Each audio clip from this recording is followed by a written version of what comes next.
Qui n'a jamais rêvé de se plonger dans une texture douce, aérienne et délicieusement exotique? Nous allons réaliser une douceur qui va ravir tous les amoureux de gourmandise. Une guimauve à la coco.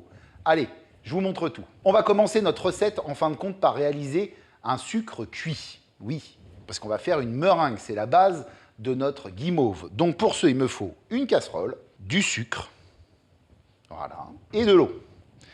Donc respectez bien toutes les quantités que je vous ai indiquées dans la recette. L'eau sert uniquement à humidifier notre sucre. Hein. Vous voyez, je n'ai pas non plus 40 tonnes d'eau. D'accord? Je vais me mettre sur un feu, et de préférence, un feu très vif. Donc je vais me mettre en booster. Pour faire cette recette, vous avez besoin de ceci. Une sonde de cuisson qui va vous permettre de monter votre sucre cuit à 121 degrés. C'est primordial d'avoir cette sonde pour être sûr de faire une super meringue. Pendant que notre sucre monte en température, eh bien on va s'organiser. Si vous n'avez pas encore pesé vos blancs d'œufs, clarifiez vos œufs, donc séparez le blanc du jaune, et vous pesez vos blancs d'œufs. Dans la recette, encore une fois, je vous indique les quantités. Vos blancs d'œufs, on va les mettre dans la cuve de notre batteur. Deuxième élément indispensable pour faire des guimauves. Parce que si vous les faites à la main, vous n'êtes pas arrivés, les amis. D'accord? Donc, nos blancs d'œufs sont dans la cuve. Alors, l'idée de mettre une pincée de sel qui va permettre de casser l'albumine et monter plus facilement les œufs, bah, en fin de compte, c'est une idée reçue. Hein. Moi, quand j'ai commencé mon apprentissage, on me disait toujours « mets une pincée de sel avec les blancs d'œufs ». En vérité, ça ne sert pas à grand-chose. On s'en est rendu compte il n'y a pas longtemps. Donc, si vous voulez, vous pouvez mettre une pincée de sel. Ça exaucera le goût de ce que vous allez préparer, mais ça ne vous aidera pas à mieux monter vos blancs. Ensuite, dans la recette, on vous demande des feuilles de gélatine. Vous allez mettre vos feuilles de gélatine dans un petit bol et vous allez verser de l'eau dessus. À quoi ça sert? Ça sert à ramollir vos feuilles de gélatine. D'accord?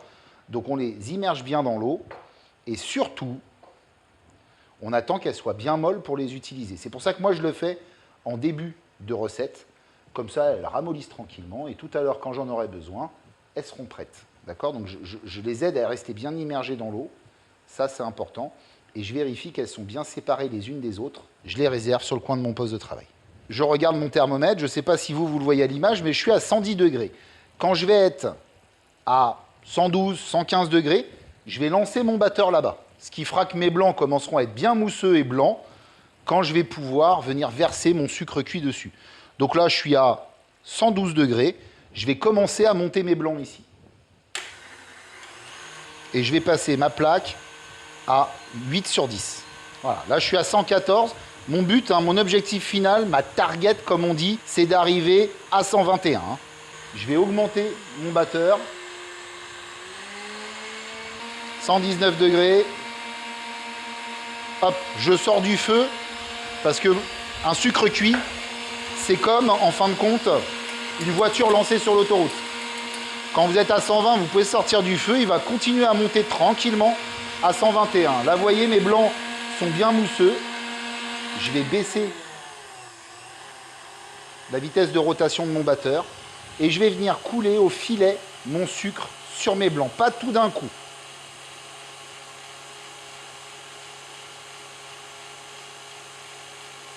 Je peux augmenter un tout petit peu la vitesse de rotation. Mes blancs sont en train de cuire, hein, parce qu'on est à 121 degrés. Et en même temps, ils continuent à monter. Et là, on est en train de faire ce qu'on appelle une meringue italienne. Voilà. Là, j'ai mis tout mon sirop dans mes blancs. Je vais pouvoir augmenter la vitesse de rotation de façon à ce que ma meringue commence à refroidir. Ma casserole dans laquelle j'ai fait ma meringue, j'ai du sucre dedans, je ne vais pas m'embêter à la laver en frottant. Je vais remettre de l'eau, faire chauffer. Ça me permettra de rincer ma casserole facilement.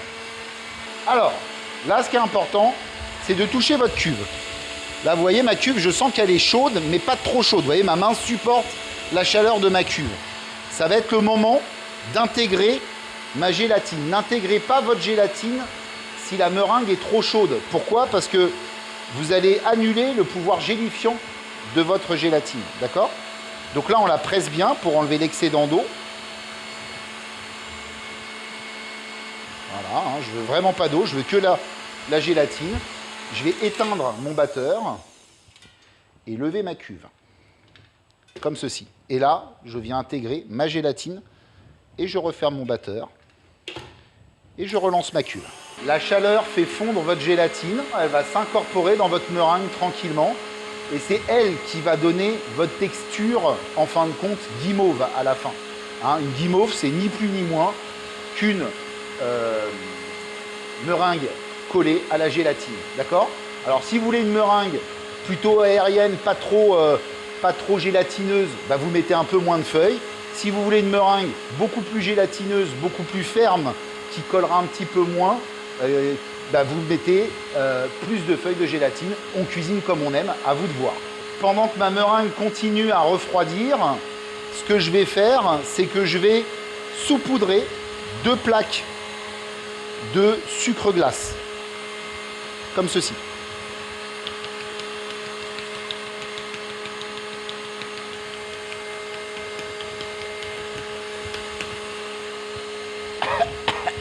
On va regarder si notre meringue est prête. Pour ce, c'est assez simple. Là, moi, personnellement, elle est plutôt tiède, mais pas chaude. Et ce qui m'importe, en fin de compte, c'est ce qu'on voit ici.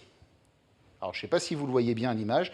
On va se mettre sur la caméra du dessus. Et ici, là, voilà, là, on le voit bien. On a ce qu'on appelle le bec d'oiseau. D'accord? Ce bec d'oiseau, il se tient bien. Plus il va tomber, moins votre meringue est ferme. Plus il se tient droit, mieux elle est.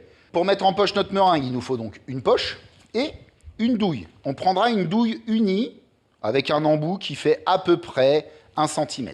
On ouvre notre poche et on va glisser à l'intérieur notre douille pour la caler tout en bas.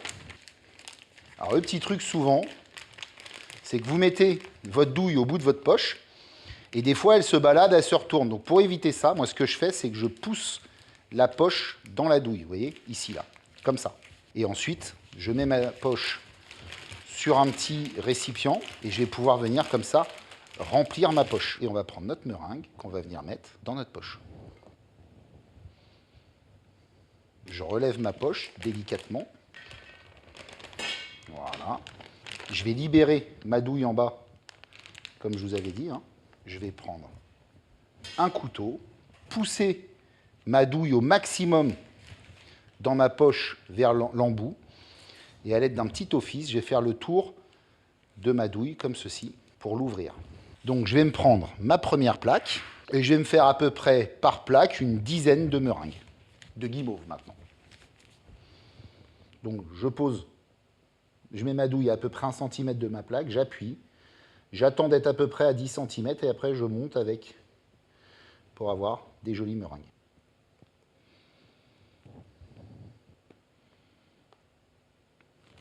Là, mes guimauves sont plaquées. Et moi, je vais faire des guimauves à la coco. Donc, bah, c'est assez simple. Hein. On va saupoudrer de coco chaque meringue. Comme ceci. On est généreux. J'en mets un peu plus parce que je viendrai la rerouler dedans après. Donc, ces guimauves sont techniquement finis. Mais non, il va falloir être un peu patient. Les amis, la gourmandise est un vilain défaut. Il faut attendre au minimum 24 heures, d'accord? Dans 24 heures, la gélatine aura fait son action et vos guimauves seront beaucoup plus denses. Là, pour l'instant, c'est qu'une mousse. On se retrouve dans 24 heures. À plus tard. Notre meringue a reposé 24 heures. Première chose à faire, c'est délicatement venir les toucher sur le côté et vérifier, vous voyez, qu'on a ce côté un peu moelleux, qu'il ne faut pas que ça colle de trop au doigt. Si ça colle encore un peu au doigt quand on la touche, c'est normal, mais si elle colle énormément au doigt, qu'on sent que vraiment on est encore sur une mousse, attendez encore 5-6 heures de plus, d'accord? Là, ce qu'on va faire, c'est qu'on va bien les rouler dans la coco. C'est pour ça que j'en avais mis plus hier dessus. Nos petites douceurs sont prêtes. Regardez cette texture, vous voyez, quand je touche là, ici, vous voyez, ça, c'est vraiment top. Vous voyez, quand on voit qu'elle revient, qu'elle reprend sa forme, là, c'est que la gélatine a agi. Hein. Elle est moelleuse, un véritable nuage. On va vérifier ça pour voir si en bouche, on a le même rendu. Donc, on va l'ouvrir en deux. Vous voyez, regardez. Hop. Superbe. Vous voyez. Là, on est vraiment sur une guimauve tendre.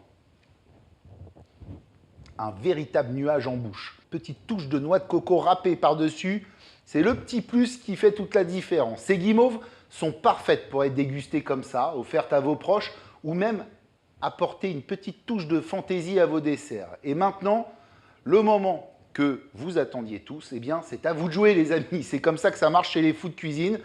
Moi, ce qui est certain, c'est que c'est un véritable délice et je suis fou de guimauve à la coco.